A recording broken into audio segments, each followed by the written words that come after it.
MSW Media.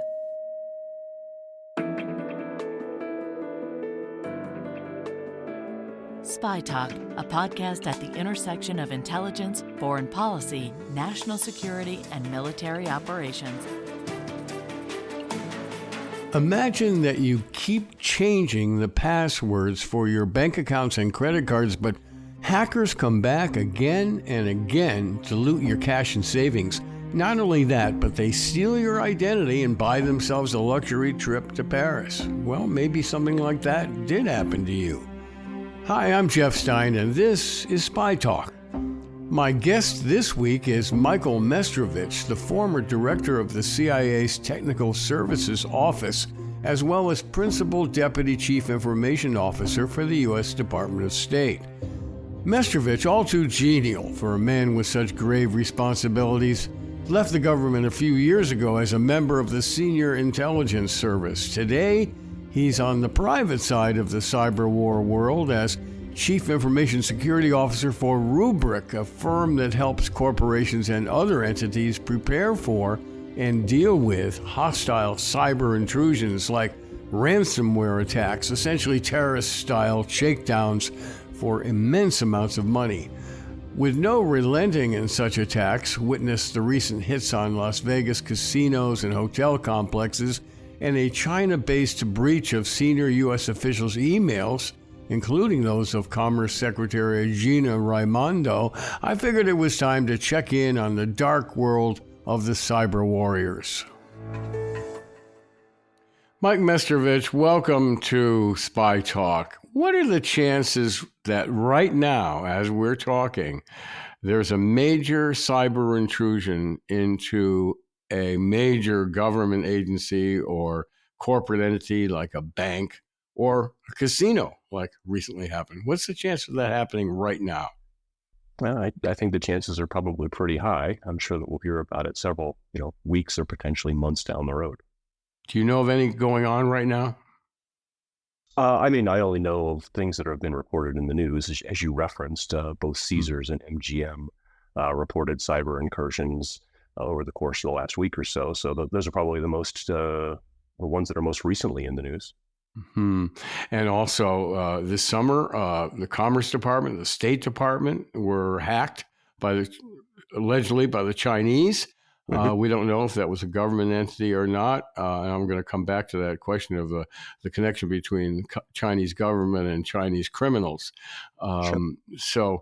But for now, why is it that these major institutions, not to mention the government, keep getting hacked? What's going on there?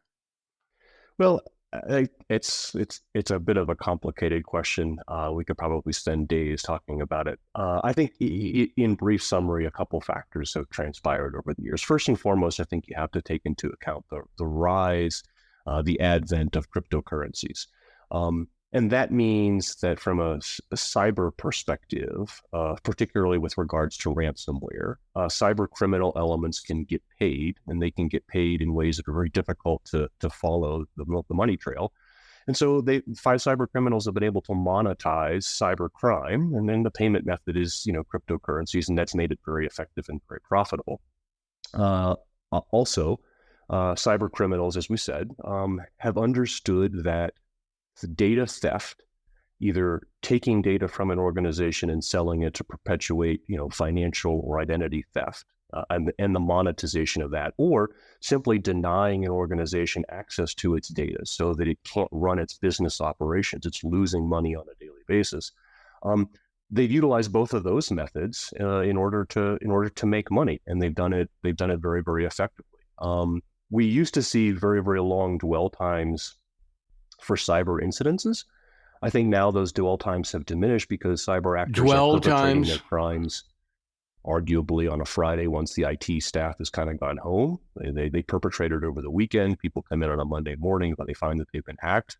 They have a ransom note. They expect payment, and payment can be issued relatively quickly, and then they move on and go to the next victim. So they've just really monetized this, and it's a cyclical process. And so that's the cybercrime piece. To your point as to why does this keep happening? Well, digitization, automation, information technology, it's pervasive in everything that we do anymore. And so the target audience is just ripe with IT systems that are expansive, that oftentimes don't get patched, but also with human beings. I mean, let's face it, most of these cyber attacks are perpetrated because people are able to utilize social engineering tactics to compromise credentials, which is the first way in. And then from there, it's just a matter of kind of running the table on the organization. In the movies, when there's a ransom paid, blackmail paid, the cops mark the bills somehow, and that way the money can be traced. So are you saying that there's no way to track digital payments, shakedown payments to these criminals? Is that it? Well, I wouldn't say that there's no way, and I think the FBI actually has a history of being able to track down some of these payments, and they from time to time they've been able to recover some of these ransomware payments. Certainly, I'm not an expert in the forensics of financial crime, but I do understand that it's very difficult. And oftentimes, with the financial transactions go through multiple different entities before they end up with the end recipient. So I believe it's a much more difficult forensics trail to follow. And obviously, the FBI just has some limited resources. So the amount of cybercrime being perpetrated is probably arguably more than the Bureau can certainly handle in any one given moment. Is it true to say that the reason these hackers find it so easy to get into our systems is because of human carelessness or mistakes? Because someone clicks on a link sent to them by email and they're fooled into thinking it's real. And so no matter what defenses that MGM and so on, or let's say the State Department, the Commerce Department, Gina Raimondo, the Commerce Secretary, just went off to even though all these defenses are erected, people still can be fooled into clicking on an email link that opens up the doors to the hackers. Is that the situation we're in? Yeah, absolutely, Jeff. And I think, I did a presentation a few months back, and I referenced an IDC report, and the IDC report showed that in 2022, effectively a third of all cyber attacks were enabled through some type of email compromise, and then fully half of all those attacks were enabled through some way of credential stealing. So yeah, it's at the end of the day, the cyber defensive team needs to be 100% accurate every single day. And that not only accounts for the systems that they're trying to protect, but that accounts for the user behavior for every single user that uses those IT systems in an organization. It's a really tall order. So there's no way really to prevent these continuing attacks because people, I'm not going to say people are stupid. I clicked on one last summer and I'm really vigilant about this stuff. But let me go to the government again, government intrusions. How do you, the CIA, and insider threats are also a big problem. The CIA suffered an insider threat in which a lot of its tools were stolen, according to numerous news reports. How do you repair, your house has been wrecked by a burglar. How do you repair that? How did you repair that at CIA? Well, I can't go into the specifics of the CIA incident. I can certainly talk generically about the insider threat piece, which certainly it's credible.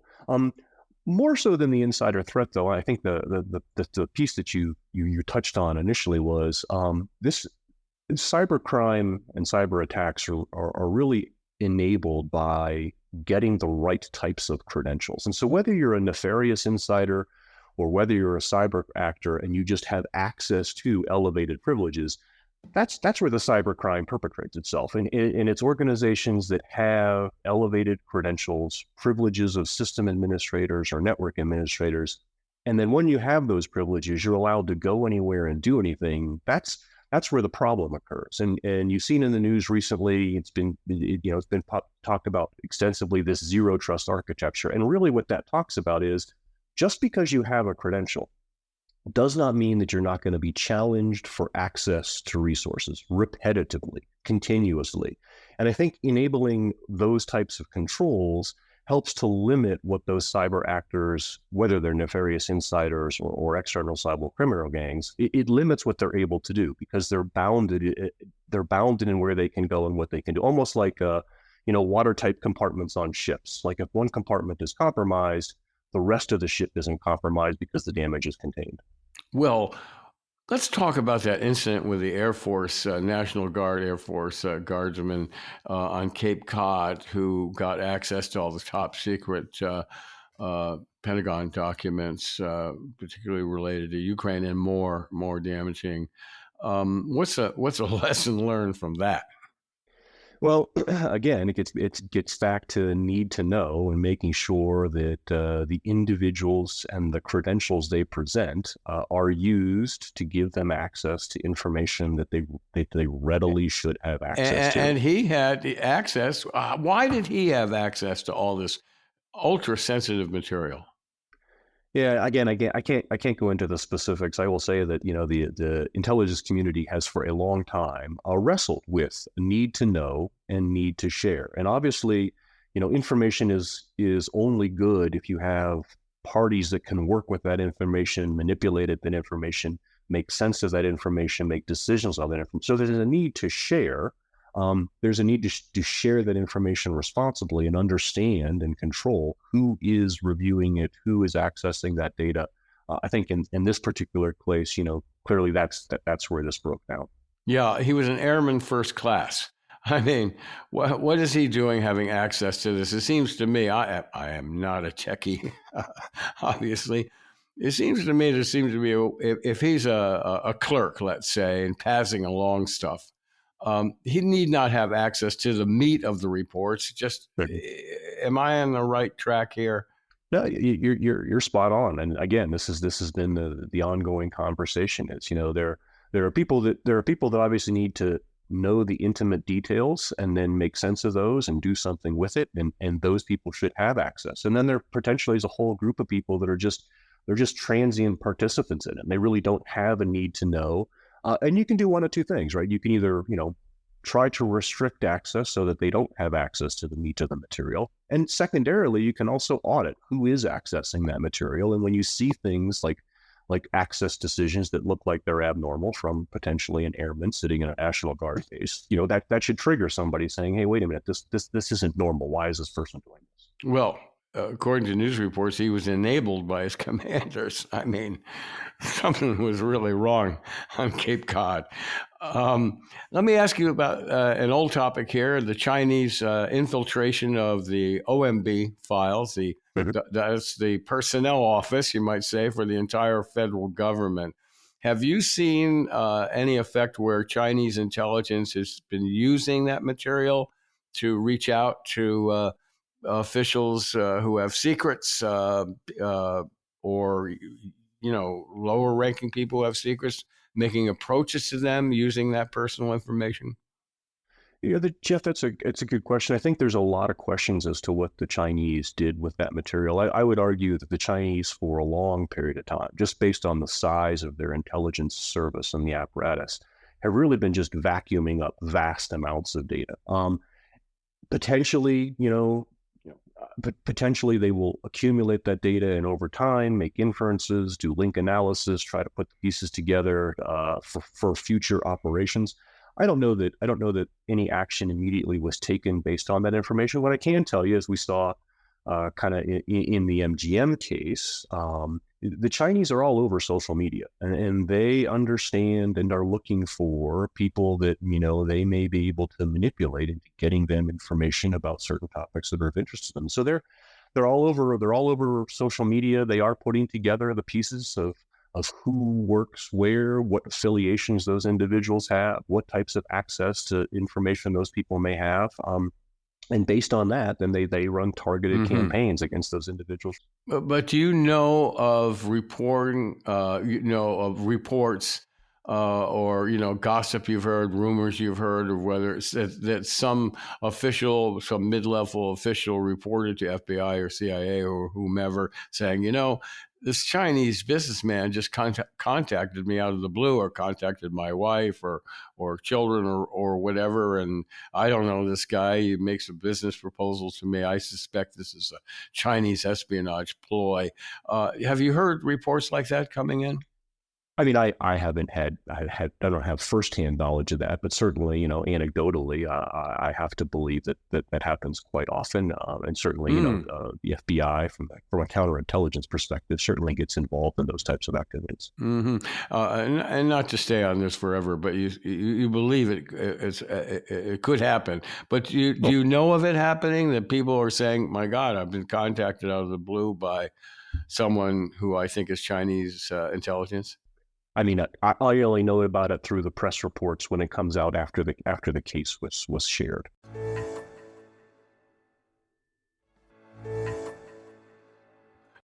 Have you found political groups? We've seen, we have the rise of this extremism, right-wing extremism in this country, and actually globally. We've seen it in Europe as well.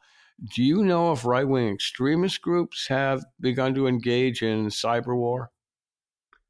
I don't know. I have not seen any reporting or any instances where right wing extremist groups are engaged in cyber crime or cyber espionage. No, I haven't seen that. What I would say, kind of related to this topic, is, again, going back to influence campaigns and impacts on social media. People do need to be aware that foreign intelligence services of non-friendly nation states are involved in running influence campaigns against social media, and so they are picking out targets. They are poisoning social media with fake narratives, and they are trying to create conflict within our own civil society, trying to diminish the authority and the integrity of institutions that we should trust to have a functioning society. That's not all generated solely by right-wing extremist groups. A lot of that disinformation, is fostered by foreign intelligence services who are trying to use that to create a wedge. Sure, we saw that. Have you seen evidence that hackers, foreign hackers, whether they were criminals or we know that they're government hackers of our enemies, whether they've used stolen material to proliferate it on social media? I mean, we saw that with the WikiLeaks leaks back in 2015, 16. What about ongoing?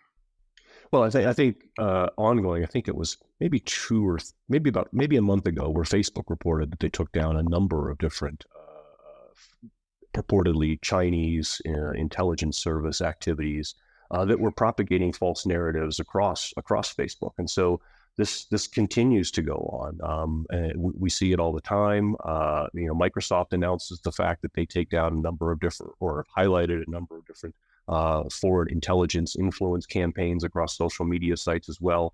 So this is going to continuously perpetuate itself. I mean, I think a lot of times the social networking sites that we participate in, oftentimes are they're kind of echo chambers, and so we don't seek out alternative viewpoints. We don't try to engage with people from different perspectives. We're very happy consuming information that meets our own worldview and mindset.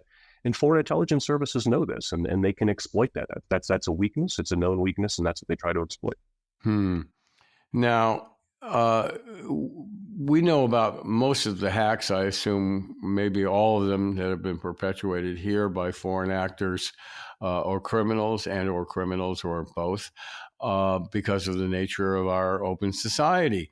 Can I assume that we or our allies have gotten into the pants of the Russians and the Chinese, their entities, their banks, their financial networks, political networks, and so on, but they're not going to publicize it because they're closed societies? I think it's fair to say that we, along with many of our allied counterparts, have very capable cybersecurity capabilities, and certainly, we're going to be doing our part to make sure that we're keeping up with our adversaries. I think that you have seen from time to time reports coming out of Russia, most notably since the Ukraine war has been ongoing, of certain sites and certain institutions that have been degraded by cyber activity. So every now and again, you do see that from time to time. But you're right; they are closed societies. I don't think you're going to see that as publicized. They're not going to make that as well known even within amongst their own population. This is sort of in the area of Mad Magazine with spy versus spy. I mean, we do it to each other. We're inside their infrastructure, their financial institutions, and it's tit for tat. It doesn't matter who started it. This is the ongoing silent war, so to speak, that's going on every day. We're carousing around inside. I think Americans would be happy to know that we're barging into the MSS, the Chinese Intelligence Service, or the People's Liberation Army, and we're reading some general's email today. I think Americans would applaud that, don't you? I think Americans would be very happy to know exactly that we have a very capable cyber capability, and that we're using it to protect our national interests and where possible, degrade the capabilities of our adversaries. Now, you ran CIA Technical Services. I want to ask you more about that job. But from your perch as the Chief of Technical Services at CIA, are you looking down, and this is sort of like if you walk through the cyber offices of CIA or anywhere else for that matter, it's sort of a video game war going on between the Chinese, Americans, the Russians, North Koreans, and the Iranians, and they're going bang, bang, zoom, have sound effects on their computers and so on, knocking out bad guys. Is that what it looks like to you? I wouldn't say no. I don't think the visual perspective that you have highlighted, it's not there. It's it's a lot more subdued. It's people behind keyboards, doing what they do best. It's not as I guess glamorous or as flashy as the media would portray in movies or TV shows. Well, in the Vault 7 case, the stealth of CIA cyber tools by an insider, the description of that, and I'm thinking one article in particular in the New Yorker, in which it sounded like a bunch of kids having a great time, engaging in warfare with their adversaries. And it's a different kind of office than you might find elsewhere at CIA, right? These are kids for the most part, or young people, playing a game of wits with the Chinese, Russians, etc. Well, I think if you look at the lineage of cyber professionals, there's a great deal of art to this, much more so than kind of engineering, and so it's in many ways, shape, or forms. It's a collaborative effort. It's effort by trial and error. Certainly, there are some known good principles and techniques, but oftentimes it's a little bit of it's a bespoke game of trial and error, and that does create a great sense of camaraderie, and that creates a great sense of competitiveness as well amongst individual teammates, and so it's kind of the environment. It helps a lot, by the way, if a CIA officer recruits an agent, an official of a foreign government, and gets him to, put something in the computer to infiltrate the network for us. So it's not just cyber, it's a spy inside of foreign intelligence. That's a big leg up, isn't it? Certainly, having assets on the ground is absolutely a great capability. So, we that certainly helps the cause. Let's educate people on what the CIA's Technical Service Office does. I mean, were you the guy in charge of bugs? No, a little bit more mundane than that. We were one of the offices that ran a large segment of the IT organization for the agency. So you can think of all the things that allow the agency to function on a day-to-day basis. For example. Just for example, people logging in to their computers every single day, being able to interact with parties around the intelligence community, being able to make phone calls, computer systems that operate, being able to review imagery, intelligence products, those types of things. So, sort of to trail off toward the end here, where is this going? Is this more of the same for the foreseeable future? Major government offices and banks and casinos, et cetera, even school systems hacked. There's not any way to really prevent that ever. Well, again, I would argue if we can, through a number of different mechanisms, take the financial incentive out of cybercrime, then yeah, we'll see cybercrime diminish. We'll see the hacks diminish. Let's separate out the hacks against governmental organizations, because that's more about understanding policy, understanding direction, understanding negotiations, and that type of thing. But if you take the hacks against school systems, corporations, if it can be demonetized, then yeah, it would stop. So the question becomes, how do you demonetize it? I don't perpetuate that you have to have perfect security. That's not the answer. The answer is that your security has to be good enough so that it's harder and more costly for the cyber criminal to get in and get any usable data out than the attack itself is actually even worth. And if you can change that dynamic, then yeah, I think that we can see cybercrime diminish. Unfortunately, we just haven't gotten to the point where we've been able to successfully change that dynamic. Let me ask you about that. The metaphor is often used as, well, we got to lock our doors. It's just like in your neighborhood, keep your home doors locked, your garage doors locked. That seems to be an oversimplification, as I'm inferring from what you just said. You said you got to raise the cost to an intruder. How do you raise the cost to an intruder? Let's use your analogy, right? I mean, like if you have a simple deadbolt on your door, but you've got, I don't know, the crown jewels that are worth tens of millions of dollars inside your house, just sitting on your dining room table, I'm pretty sure the criminals are just going to use a battering ram to bust down the door and come in and grab the jewel. Like you need higher protections because you have more valuable things inside. I'd enjoy that challenge. And that's the same, I think, for corporate entities to understand, is that they have data that is of value to the criminals, and they actually need to make it more difficult for those criminals to get in. So we talked about this very early on, which is, once I have a credential, that doesn't mean that I should be able to go everywhere. But putting in place those bulwarks, putting in place those extra checks internally, that's oftentimes cumbersome and oftentimes costly. But I would argue the cost diminishes the capabilities of the cyber criminal, the cyber actor. And so that potentially will deter them from trying to attack your organization, because they know that attacking your organization has diminishing returns. It's too hard. They don't get enough out of it. Wow, boy, that's complicated. So you're now in the private sector with a company called Rubrik. Are you sort of a fireman on call when there's an intrusion? What do you do? So I'm the Chief Information Security Officer for Rubrik. And so I have three roles really internally. First is to oversee the governance, compliance, and reporting organization. So, we have a number of different certifications and making sure that we maintain those and that those are applicable in our product.